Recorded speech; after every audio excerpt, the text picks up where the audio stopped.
Welcome to this special episode of the Career Challenges podcast. Most of us are at home or have more time on our hands due to COVID-19. I'm tired of hearing about this virus. I'm tired of wondering what life is going to be like after it all settles down.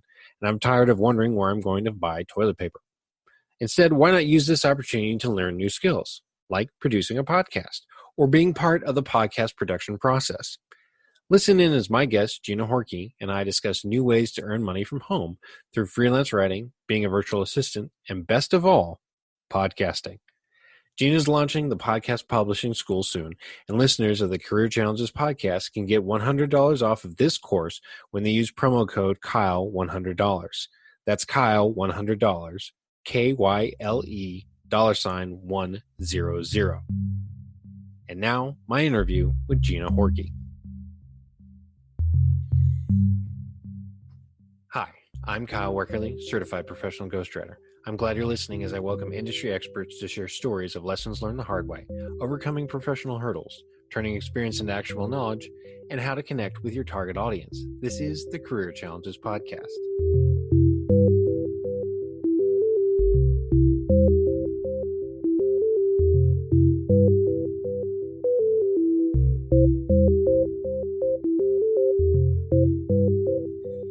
Welcome to the Career Challenges Podcast. My guest for this special episode is Gina Horkey. Gina Horkey is a married millennial mama to two precocious kiddos from Minnesota. Additionally, she's the founder of several websites, which now includes GinaHorkey.com. Gina specializes in helping everyday folks learn hard digital marketing skills to launch their own service-based businesses online, working from the comfort of their own home or anywhere. Her background includes making a living as a professional writer, an online business marketing consultant, and a decade of experience in the financial services industry. So Gina, thank you so much for being with me today. Awesome. Yeah, I'm super excited. That intro makes me sound so amazing. So it sounds like you don't think you're amazing, which I find odd. I mean, you've done a lot of work. You have all these websites. I've actually known about you for a while. We had talked, I want to say 2 or 3 years ago. We actually had a couple coaching calls, and you had helped me get my writing up and going, which I'm forever grateful for, obviously. So I'm curious, what is it that I guess you're still wrestling with here as a professional? I did remember your name too. And that was kind of a fun kind of circle of events that got us back in contact here. Mm-hmm. I think that I am probably just more of an average type of female where we tend to self-deprecate a little bit or play down our strengths or accomplishments. And it just makes you feel a little bit more comfortable. But I've been working on that. And thank you for calling me out on it, because I think it's much easier for males to be able to brag about their accomplishments. And for women, it's just this weird dichotomy. If you've ever read the book Lean In, you'll probably understand a little bit more of what I'm talking about. And, us females are trying to definitely make a stand and a place and a name for ourselves. And that's probably why. But yeah, I've accomplished a lot. I went to college when I was 16. I moved out of my home and went full-time my junior and senior year. And so I graduated with a bachelor's degree when I was 19. And it's not because I'm super smart when it comes to my IQ, but I'm a little bit savvy when it comes to like finances and maybe wanting to speed through life a little bit. Okay, awesome. Well, you'd mentioned imposter syndrome, and a little aside on that. Yes, I guess I've heard a little more from my female guests than I have my male guests, but I still feel it's there in a strong representation here on the other side of the gender spectrum. And I deal with it too as well. There's days where I'm like, will people take me seriously if they quote unquote really knew me?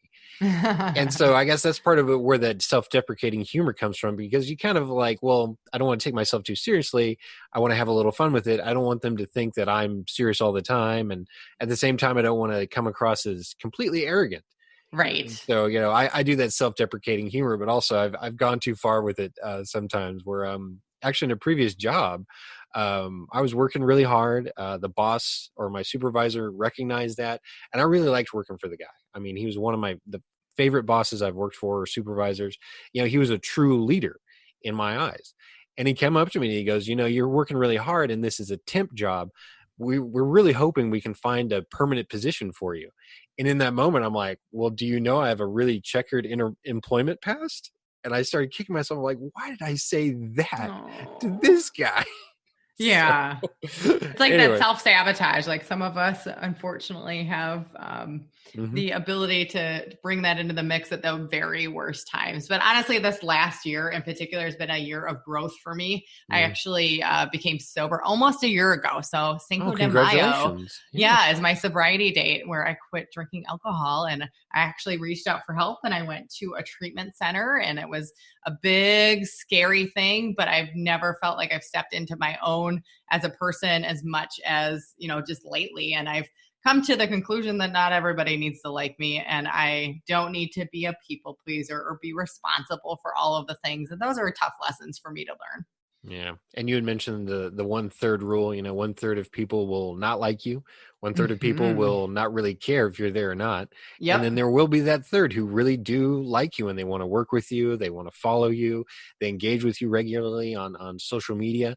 I'm starting to learn that myself, just because I've been posting more on LinkedIn, that there are some people out there who are like, Kyle's, really putting out good stuff. And one of them actually Yeah. called me a thought leader. I'm like, well, now I got to live up to Ooh. that. Not that I wanted to, and not that that was the goal. It's just, I'm speaking from an authentic place, and I think that's Right. what really makes a difference there. And I've Yep. been seeing that obviously too with your content, that I've been coming across on social media as well. And when we first connected, God, what was it? 2 years ago? 3 years ago? Was it that long ago? I don't know. Somehow it's been 6 years since I started this whole journey, and even though I've had some challenges along the way, obviously it's definitely something that I'm super blessed to have started and kind of grew into this. So I don't know, to tell you the truth, if it was 2 or 3, but more than likely it's longer than you think. Yes, it probably is. And I feel that's what happens when you have kids. Yes. Even though my daughter's 5 years old, I still am shocked that it's only been 5 years. And somebody will tell me, oh, well, that was a couple years ago. I'm like, no, my daughter's only 5. It can't be that long ago. And they're like, no, it was Hmm. a couple years. And then, the days just start running together. You're like, They do how does this 100%. happen? How does this happen? I know. And it's funny when you talk about kids, though, is that they see the world going by so slow. And it definitely is. The older you get, the faster it goes by. And it's just a perspective thing. I think of, first of all, you don't have that many responsibilities when you're little.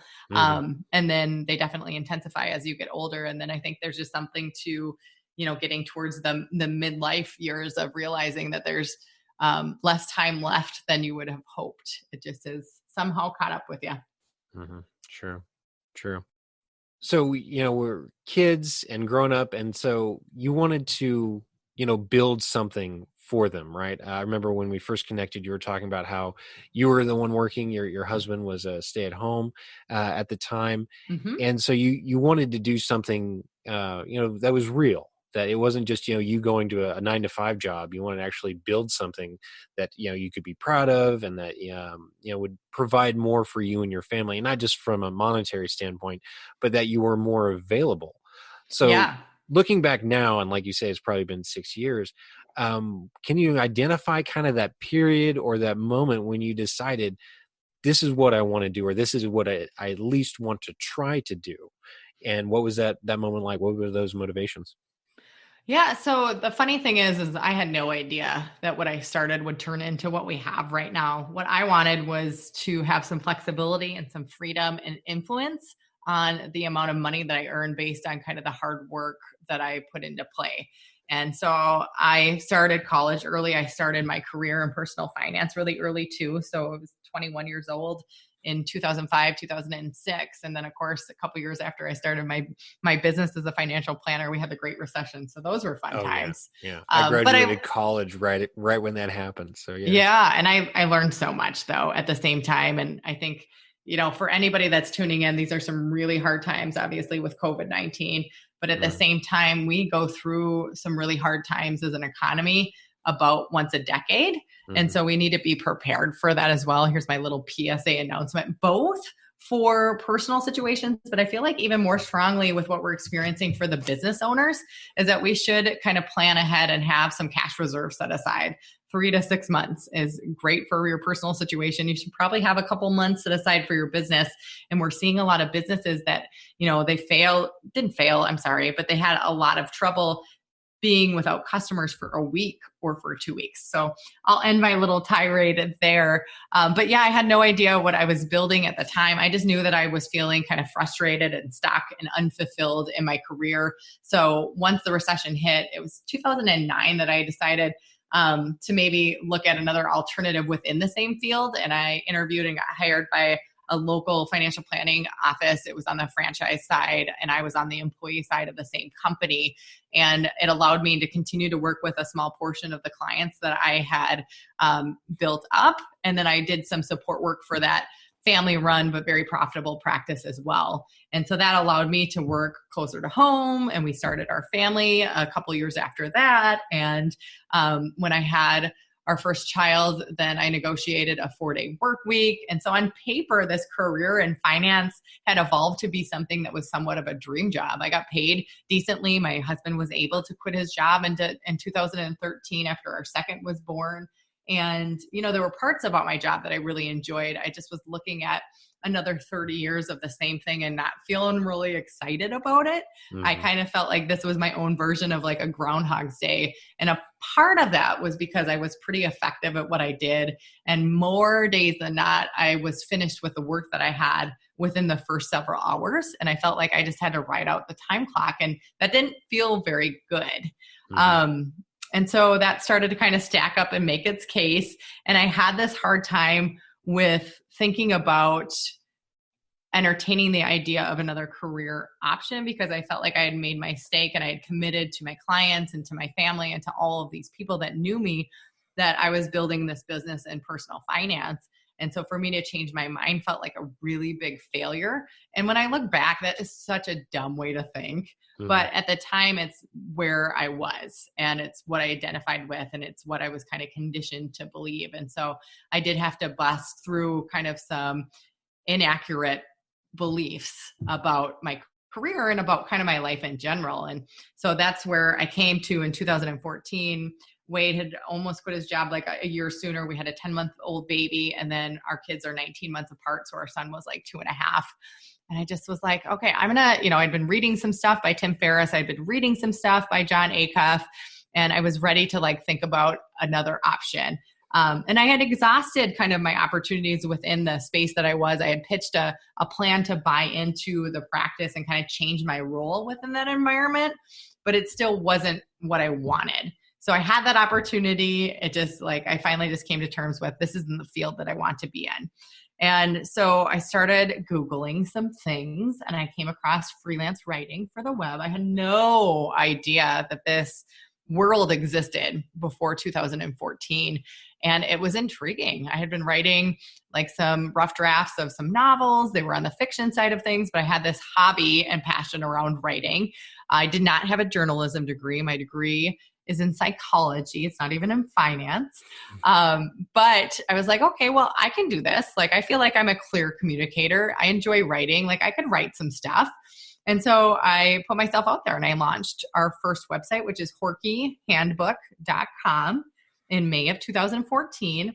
And it was only a place to represent some writing samples. I figured if a client was thinking about hiring me, they needed some proof that I could write. What better way than to start my own little space on the internet, my own website, and showcase a couple of writing samples.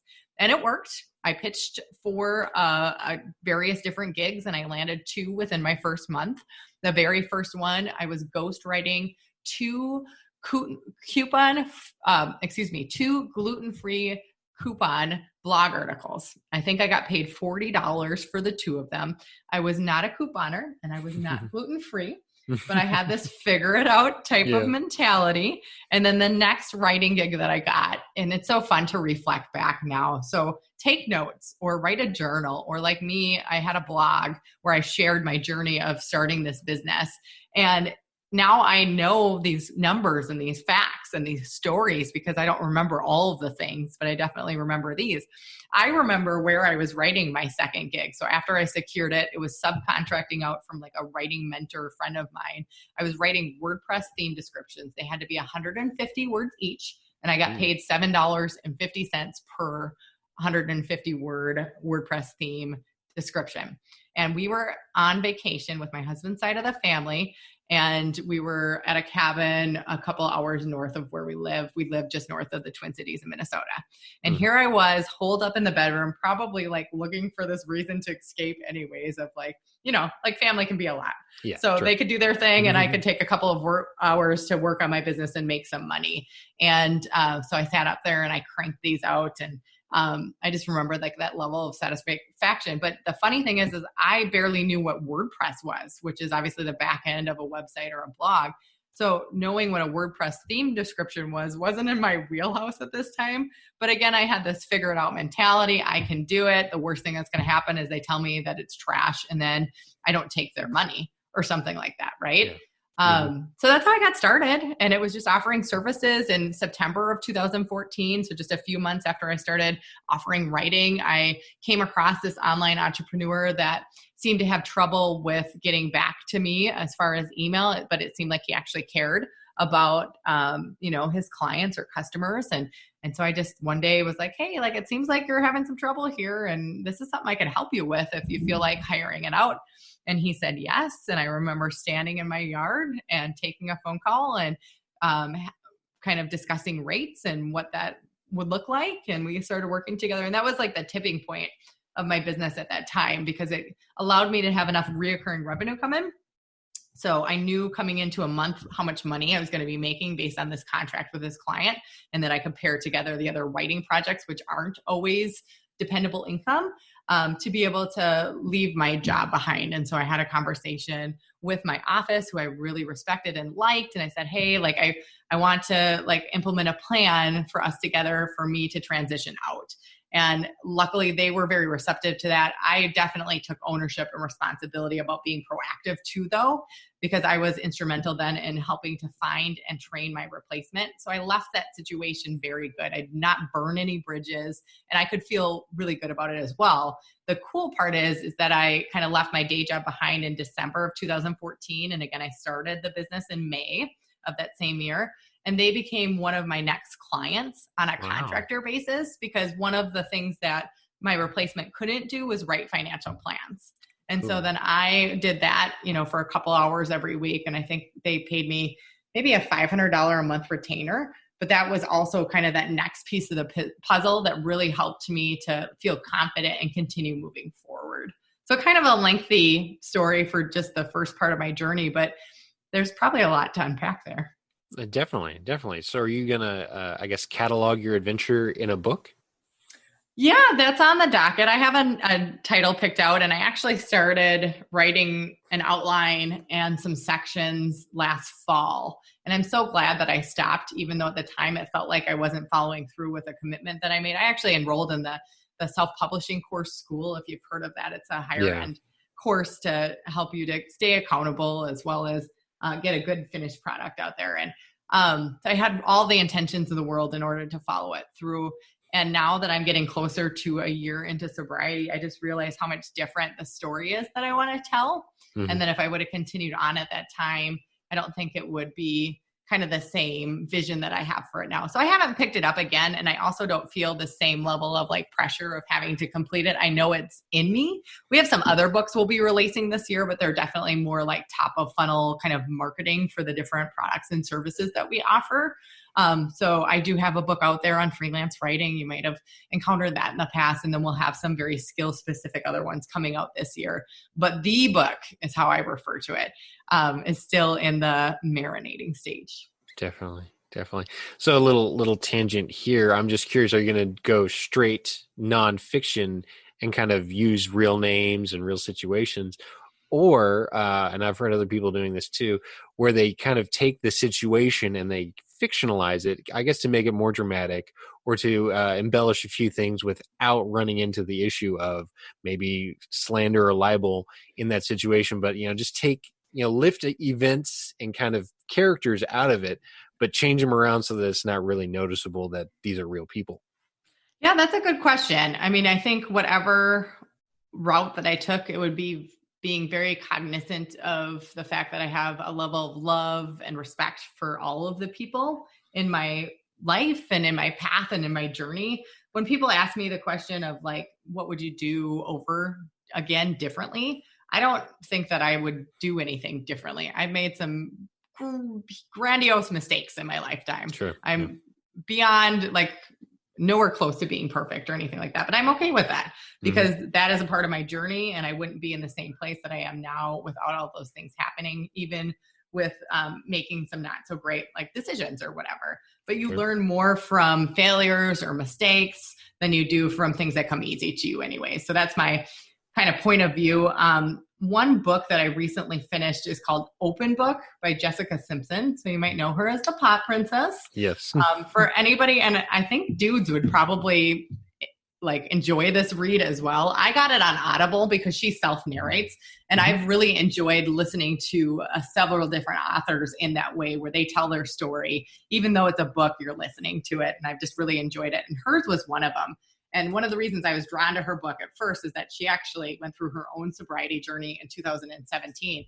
And by the way, like that was nowhere on the news that I came into contact with. So it was kind of a private journey for her. She didn't go to like a public rehab or anything like that. Instead, I think she had a doctor come into her. And it's not a big portion of her book, but I just wanted to bring it up for a couple of reasons. One, it's super enjoyable, especially if you grew up in our generation of like the Mickey Mouse Clubhouse people turning into these amazingly huge stars like your Justin Timberlake, your Christina Aguilera, Jessica Simpson. She wasn't, well, I don't want to ruin it for you, but she didn't end up making it into the Mickey Mouse Clubhouse cast or whatever. But she was there for the final auditions and all of that good stuff. Britney Spears. What is his name? Gunderhall. Everybody thinks he's such a heartthrob. Anyways. Tell us how you really feel, Gina. Tell us how you really feel. Anyways, she does such a great job at talking about all these people in her life, including her parents and her sister, Ashley, and just telling the truth, but telling the truth in love. And then other people in her journey, she doesn't necessarily use their names, or obviously she does talk about her former husband, Nick Lachey, because she has this profile that's very much celebrity, which isn't the same for my story at all.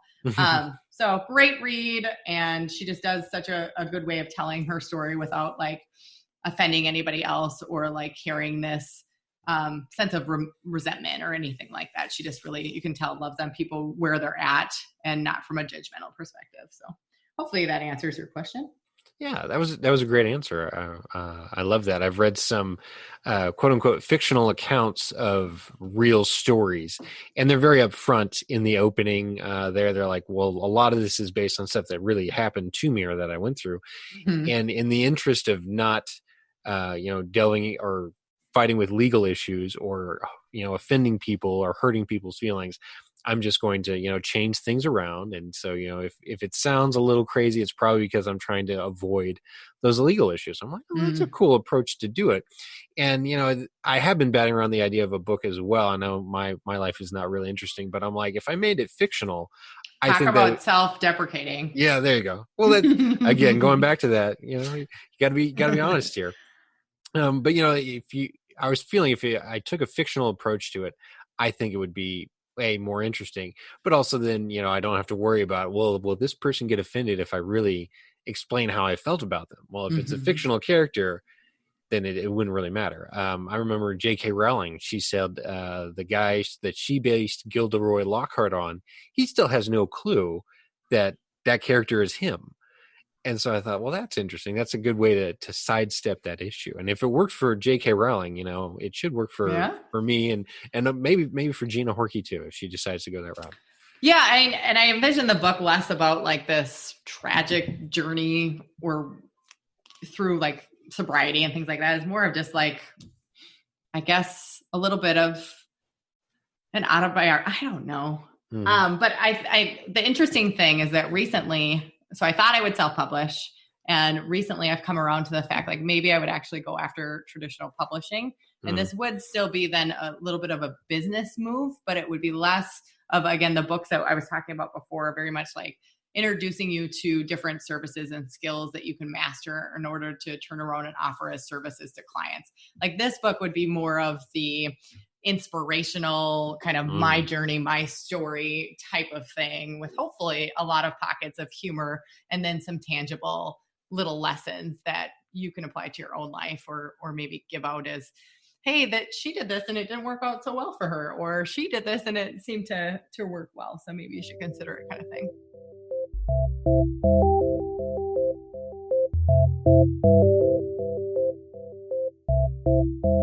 Want to learn the hard podcasting skills necessary to support your favorite shows?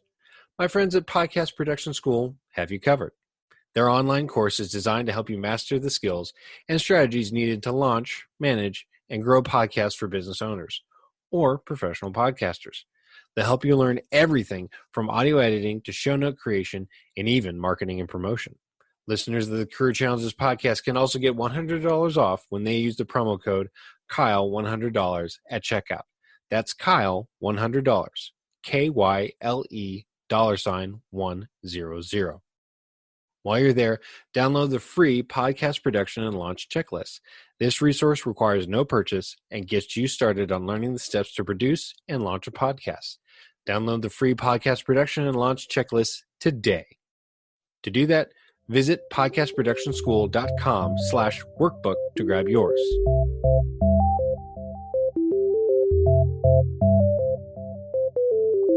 Would you like to be a guest on the Career Challenges podcast? Go to careerchallengespodcast.com to find out how. While you're there, check out other episodes and download them through Google Podcasts, Apple Podcasts, Stitcher, Podcast Addict, CastBox, Spotify, iHeartRadio, and more. The Career Challenges podcast is hosted by me, Kyle Weckerly. I'm a certified professional ghostwriter who works with business thought leaders and industry experts to write polished manuscripts, assess their publishing options, and create book marketing plans. I've worked with consultants, high-ticket salespeople, coaches, speakers, C-level executives, and business owners. My authors have worked for USAA, Vistage, Booz Allen Hamilton, Austin Technology Council, and Twitch. My authors know that writing a book will help them change the world. They know that the story they tell will create that change. So they want to write a book to serve as a platform for their marketing endeavors. They know a published book will help them secure more speaking gigs, market their expertise, promote a product or service, and more. So reach out to Kyle Weckerly at weckerlywriter.com to start your publishing journey. Maybe you're not ready to start that journey just yet, but you do know that you want to write a book. So where to begin? Well, if you're ready, go to weckerlywriter.com to download 101 questions to ask before writing your book. This will help you get started and will offer guidance on the next steps to turn your ideas, experience, and actionable knowledge into a completed manuscript. Just visit weckerlywriter.com to get your free copy today. That's weckerlywriter.com. weckerlywriter.com. And now, back to the Career Challenges podcast.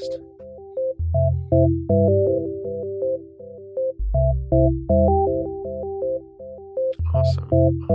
Yeah. So I got to rein myself in here and get back to the professional part of this professional podcast. I remember your first website that you launched, after Horkey Handbook was 30 Days to Freelance Writing Success. You had started there. And, of course, I was really working for you. And then you started branching out into virtual assistants and then now into podcast publishing, which we'll get to that in a minute. But I guess, when did you decide, okay, there's something here that I can expand with? And did you, I guess, have a plan for that expansion? No, none at all. So again, I had no prediction of what was going to happen. I was just looking to do something different and to be my own boss fully. And so that's where the side hustle was born. And I did a side hustle because I had the full-time job and I was the breadwinner. So there wasn't a way that I could just quit my job to start something new.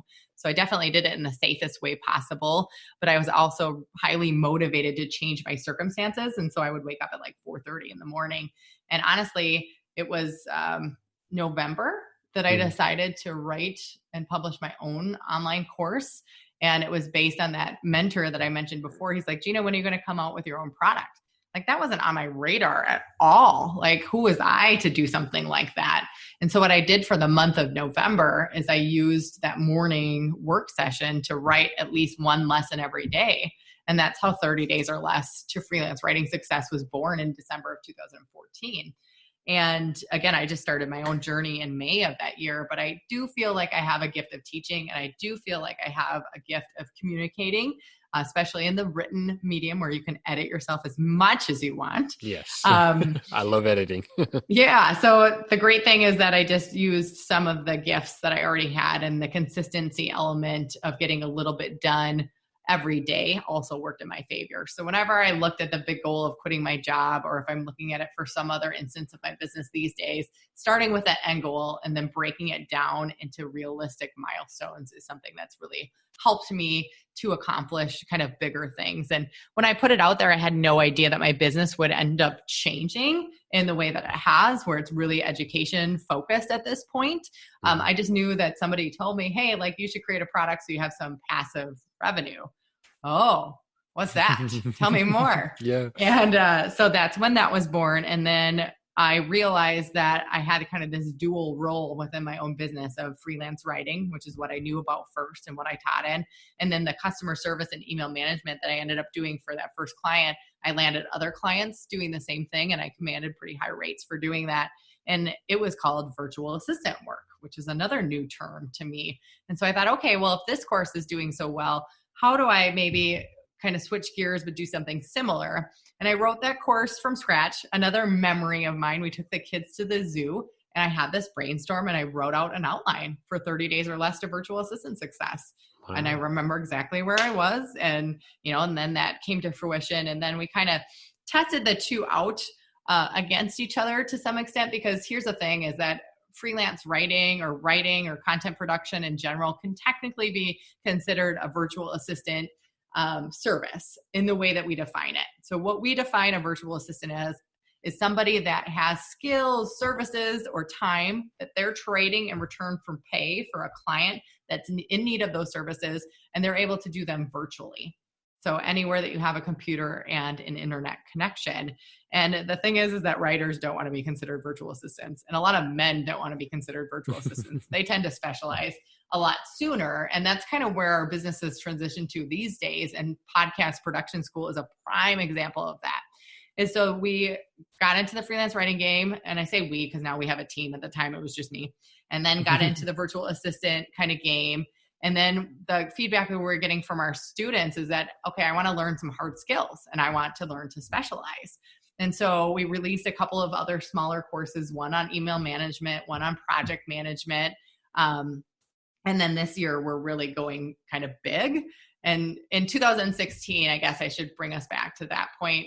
I had hired a Pinterest manager in early 2015 or early 2016. Let me get my date straight. And she was able to really take Horkey Handbook, which remember was just a place to showcase some writing samples, that ended up coming into its own as a full-blown like website and resource for other freelance writers and virtual assistants, into kind of the next stage within the Pinterest side of things. So Pinterest was something I was familiar with and I was on it, but I wasn't really on it.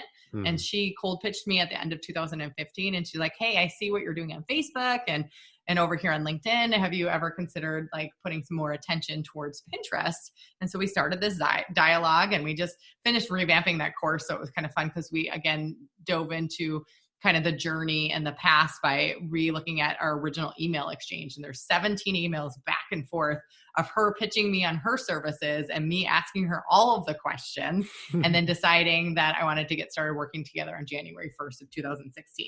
And so we did. And then it was like 6 months later, she was able to kind of like explode things as far as traffic and click-throughs and all of that good stuff from the Pinterest platform back to horkeyhandbook.com. And we came up with the idea of become a Pinterest VA today. And so we used all of the experience that I had in courses and teaching around the topics of virtual assistants, with pairing it with a very specific set of skills in Pinterest marketing. And we've done very, very well under that brand. And so this year we're kind of stepping out into doing more things like that, where we're having an actual website built up and built out to kind of get content that's SEO optimized on these specific kind of services. And podcast production school is the best example that we have that's published and out there for people to interact with. And so we're adding content to it right now. We have an email opt-in and we're finalizing our sales funnel, but we've had a course out there since Black Friday of last year And podcast production is awesome because, it's a highly needed service with a number of podcasts that are appearing each and every day. Yeah. And underneath that umbrella or that title lives a lot of different, unique, smaller services. One of them being creating show notes and editing audio and marketing and promo. And that's almost like its own ball game in and of itself, but it's great to learn and very valuable to clients. You also have like repurposing content in there, as well as I'm missing one or two of them, but that's okay. So there's this kind of umbrella of doing podcast production, which is just supporting either professional podcasters or small business owners that are using the podcasting medium to get in front of their target market and being able to really specialize in some services so that you can get paid well and do work that you kind of like. Mm-hmm. So have you already done, I guess, like a pilot program for the podcasting? Yeah. So we did our first kind of public enrollment period. Again, it was Black Friday to Cyber Monday of 2019. And then we did a little open enrollment period in January and another little one in March. And then we've decided to make it kind of evergreen, or anybody can enroll at any time in April here, just with all that's going on with COVID. Like, people are trapped at home and they're looking for stuff to do, and they might be furloughed or like realizing that they enjoy being home more and they want some of that flexibility into their lives. And so we've seen a huge increase in interest in all the things that we're doing. I've tokened this year the year of working from home. Yeah, definitely. Not by choice, really. It hasn't been a movement. It's been more of a reaction to something. Right. But there are people that are seeing the possibility and the silver lining of, okay, how do I make this my reality? How do I not commute to work anymore? How do I call the shots and become my own boss and set my own rates? And a lot of the things that I talked about that I felt some pain around in 2014 and why I made the change. Other people are hearing about working from home for oneself or starting a side hustle. That's on the news now more than it's ever been before.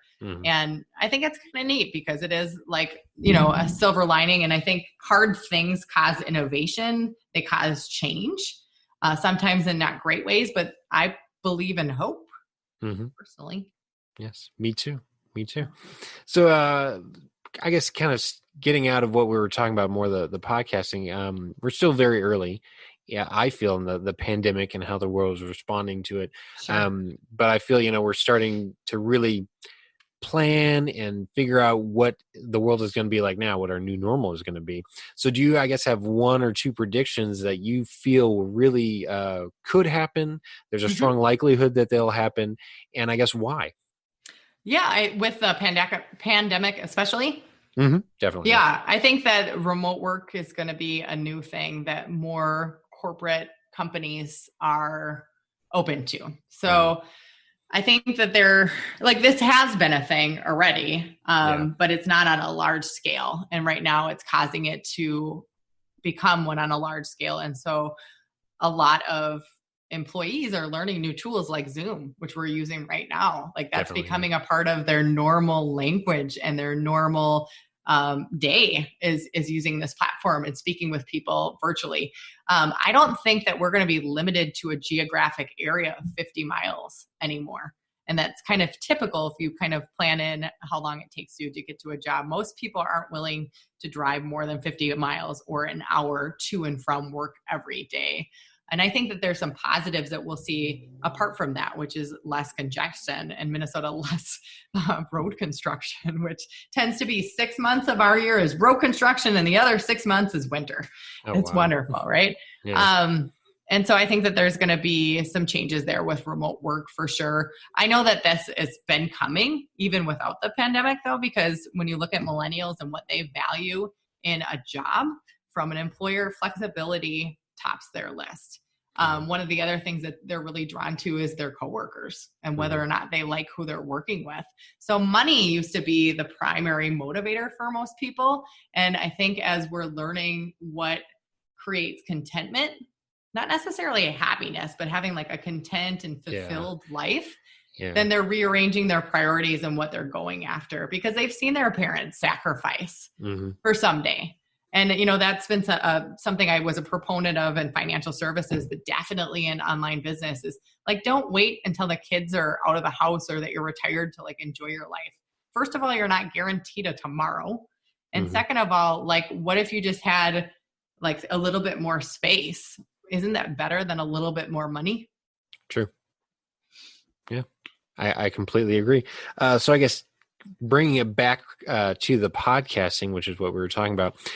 So you're saying there's going to be more remote work, more people kind of doing the bulk of what they do in the digital space. How is podcasting going to be part of that, or is it already part of that and we're not aware of it? I think it is. I mean, I think more people, and I don't know that I know that more people are consuming podcast content right now than ever before. More people are using Pinterest and more people are downloading and listening to podcasts because we have more space. We have more time in our lives to do these things. I think business owners are also reflecting right now and they're thinking about, okay, what is it that I'm doing? What are the things that I've been wanting to do that I haven't been able to start because I just never had enough bandwidth. I never had enough time. We don't have the social obligations, the kids' activities, that commute to work. Many of us are, and it's honestly not that much different for our household, except for the kids aren't in school right now, which we're enjoying most of the time. Yes. Yeah, most of it. You got to be honest. Sometimes we want a little bit of a break and have a real adult conversation back and forth. Yeah, a friend of mine dropped something off the other day, and we ended up talking for about an hour. Like, we kept 6 feet away, of course. She was in her truck. I was standing on the sidewalk. But I'm like, this is an adult my age. We're talking about, mature things. And I was like, I feel so like a human again. Yeah. So to get back to the podcasting part of it though. So these entrepreneurs, these business owners, they have more space to entertain. Like, what do I want to do next? How do I want to market my business? What is enjoyable to me? And podcasting is such a unique medium in that it's the best of kind of both worlds for a lot of people. So writing can be really laborious for many folks. It's just hard to do and hard to do succinctly where people like stay with you when they're reading a blog post or even a social media post, because we have no attention span for anything anymore, right? We always need to be entertained and we can't focus on anything more than a couple of minutes. And then video for a lot of people is challenging. One, you have to get your internet potentially to help you out. There's other ways to record that don't need the use of internet. But then two, for us women, we have to feel like we look good and that we're camera ready. And then it's a little bit more of a nervous way to put yourself out there. It's a little harder than even writing, or it's a different type of hard than writing. And podcasting presents this unique opportunity. And I'm going to say this point and it sounds silly because I don't have a grasp on my words at this moment, but most of us are fine having a conversation. And that's what podcasting is so you don't have to have, the script that you have to follow. Maybe you have some talking points or a flow of how you want to run your show. It's easier than writing. It's less time consuming than writing. And we don't have to have a video component, although some people do. And so I think when you also factor in the one-to-many approach of being able to market your business by reaching many people by doing one activity in one period of time, that's very attractive to business owners. So when we look at this digital age of marketing, most people can't afford to advertise on TV, and it might not be where their people are hanging out anymore, their target market, their ideal customers or clients. But podcasting is very, very popular. And so you'll see everybody from realtors to doctors to all sorts of professions releasing podcasts and podcast episodes. And it's just a way for them to talk and educate and become an authority and an expert in their space. And then the next time that somebody is in need of their services, they're going to remember them. And especially if they brought a little bit of fun or entertainment into the dialogue as well. Yeah. Well, 2 points I want to add to piggyback onto that. Just one of the benefits I've seen in podcasting is not only, is it my dedicated channel just for me and my business, and also for the people I'm interviewing, it's their chance to get on my platform, talk about what they want to talk about. And I give them the chance to pitch, what's coming up next for them at the end of the episode, which, you'll do as well. But also it's who I can bring on, which also it kind of gives me some more cred. It's not just me talking to some some person who I can hopefully get them to sit still for an hour and just talk. I'm focusing on a specific type of career professional who wants to do something specific with their career or to share specific knowledge. So it's really bringing that together.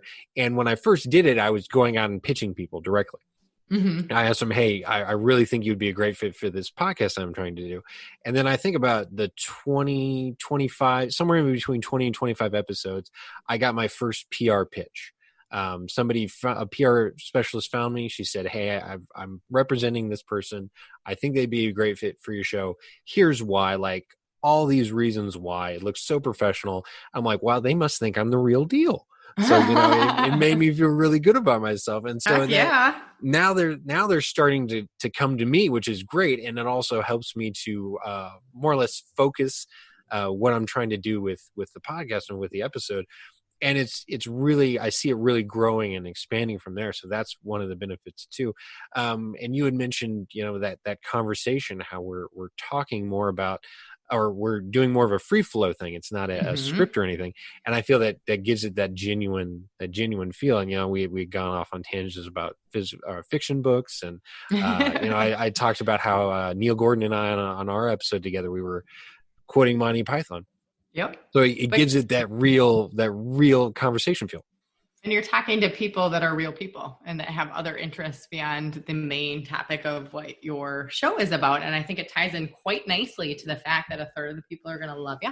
A third are going to be a little indifferent. They might check you out. And a third of people are just going to know that you're not for them. And that is quite all right, as long as we're all like kind and spread love rather than hate, right? Mm-hmm. Definitely. Yeah. Because I don't allow any sort of bashing on the show. You can kind of, skirt the issue a little bit. There have been some people I've spoke about in maybe the not nicest way, but I'm not, naming names specifically. It's okay to air that.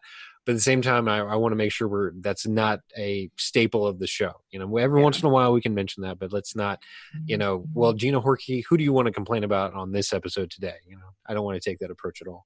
Yeah. And I'm not interested in answering that question either. Because honestly, at this point in time, I don't have a lot of complaints. I definitely have challenges, but that wouldn't be how I would handle myself either.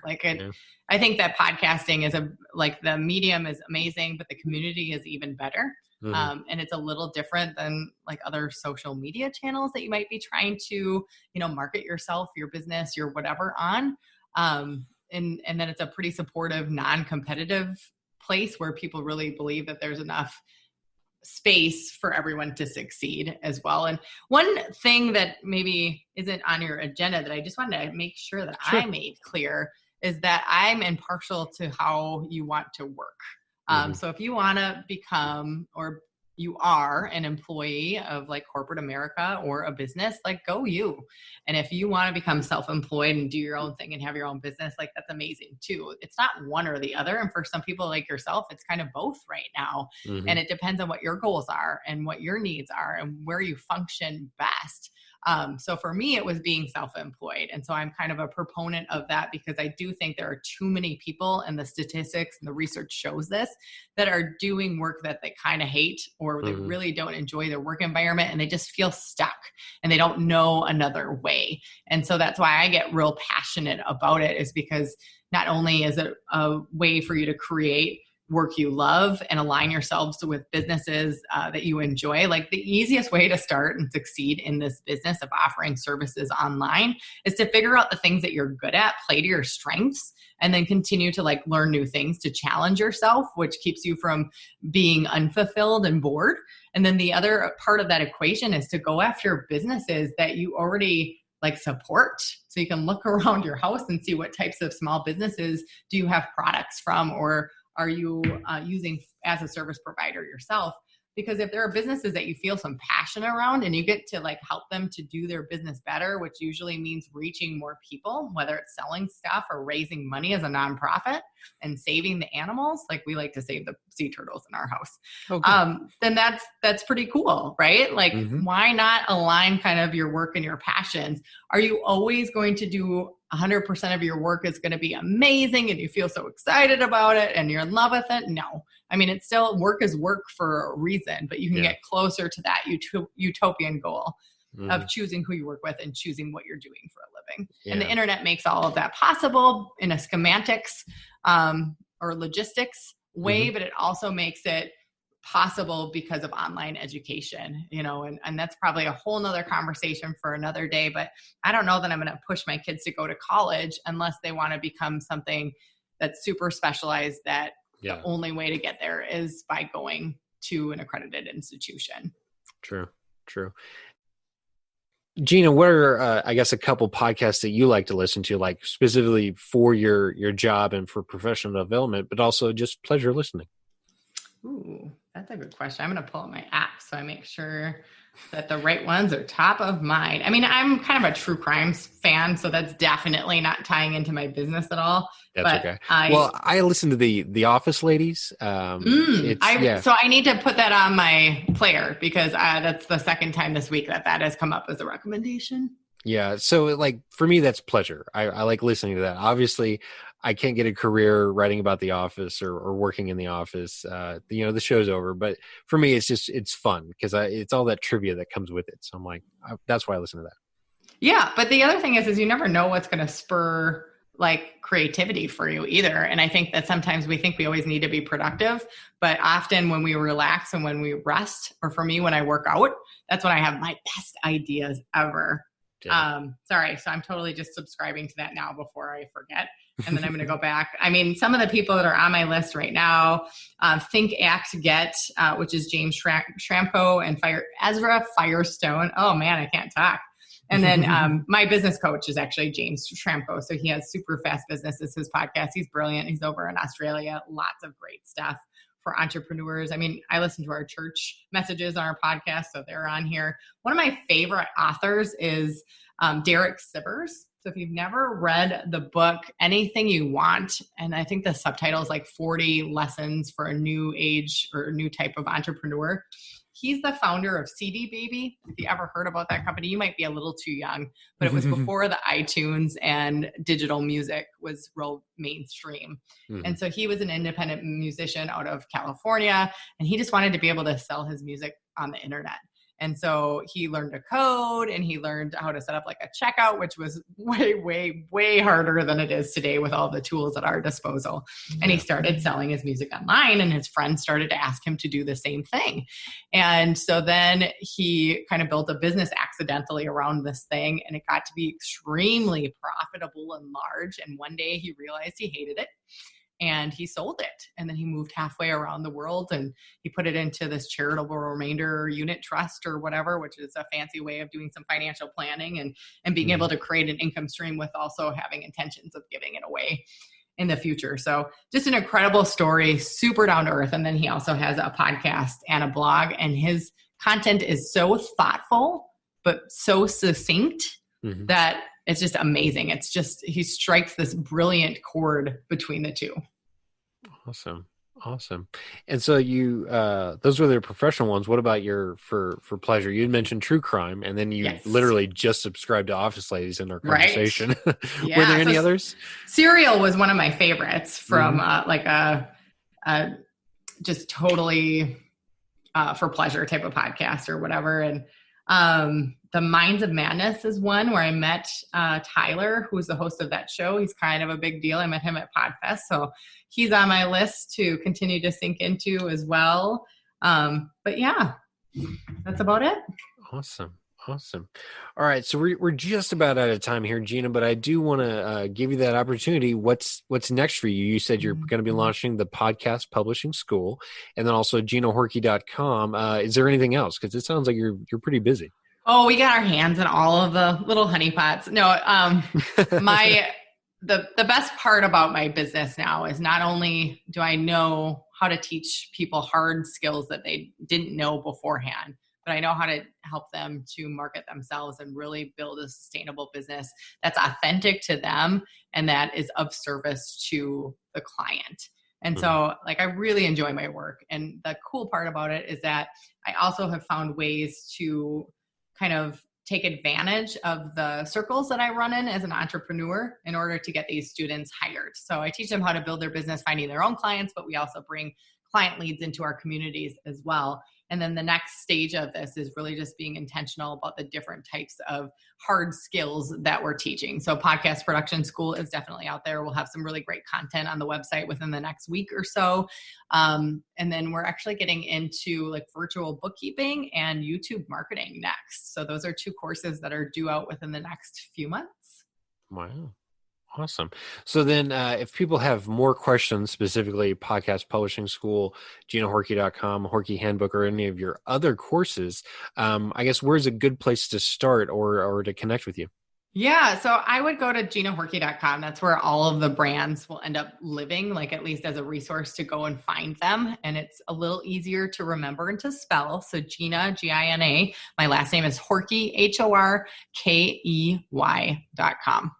Awesome. Awesome. Well, Gina Horkey, thank you so much for being on the Career Challenges podcast with me today. Yeah, I appreciate it. We had a lovely conversation. Yeah, it was really nice. Really nice. All right. Well, let's go spread some more love and enjoy our weekend, right? Definitely.